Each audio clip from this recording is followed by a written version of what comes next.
നടന്മാർക്കെതിരായ ലൈംഗിക അതിക്രമ പരാതിയിൽ നടിയുടെ മൊഴിയെടുത്തു. ഡി.ജി. അജിത ബീഗം, എ.ജി. പൂങ്കുഴലി എന്നിവരുടെ നേതൃത്വത്തിലാണ് ആലുവയിലെ ഫ്ളാറ്റിലെത്തി മൊഴിയെടുത്തത്.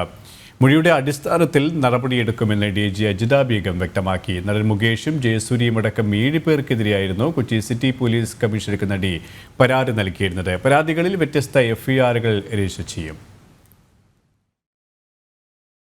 വിശദമായ മൊഴികൾ പരിശോധിച്ച് തുടർ നടപടികളുണ്ടാകും. കേസെടുക്കുന്നത് ലോക്കൽ പോലീസ് സ്റ്റേഷനുകളിലാണ്. ഇതിനുശേഷം പ്രത്യേക അന്വേഷണ സംഘം കേസ് ഏറ്റെടുക്കുമെന്നും DIG അജിത ബീഗം പറഞ്ഞു. ഇതിനുവേണ്ടി സ്പെഷ്യലായിട്ട് SIT ഫോം ചെയ്തിട്ടുണ്ട്. അപ്പോൾ ആ SITയുടെ പരിഗണനയിലാണ് എല്ലാ കംപ്ലയിൻസും വരുന്നത്. അത് അന്വേഷിച്ച് അത് അനുസരിച്ചിട്ടുള്ള ലീഗൽ ആക്ഷൻ എല്ലാ ആസ്പെക്ട്സും തറവായിട്ട് നോക്കിയിട്ട് അതനുസരിച്ചുള്ള അതാണ് നമ്മൾ എൻക്വയറി ചെയ്താണ് ആക്ഷൻ എടുക്കുന്നത്.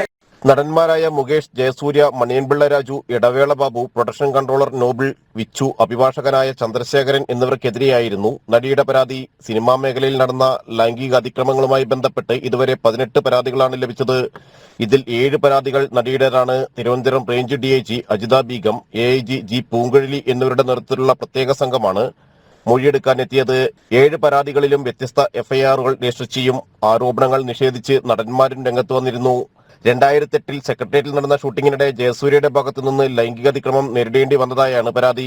അമ്മ സംഘടനയിൽ അംഗത്വം ലഭിക്കുന്നതിനായി ബന്ധപ്പെട്ടപ്പോൾ ഒത്തുതീർപ്പുകൾക്ക് വഴങ്ങണമെന്ന് ജനറൽ സെക്രട്ടറിയായിരുന്ന ഇടവേള ബാബുവും പറഞ്ഞു. 2013 സംഭവം. നടൻ മുകേഷ് ഫോണിലും നേരിട്ടും മോശമായി സംസാരിച്ചു.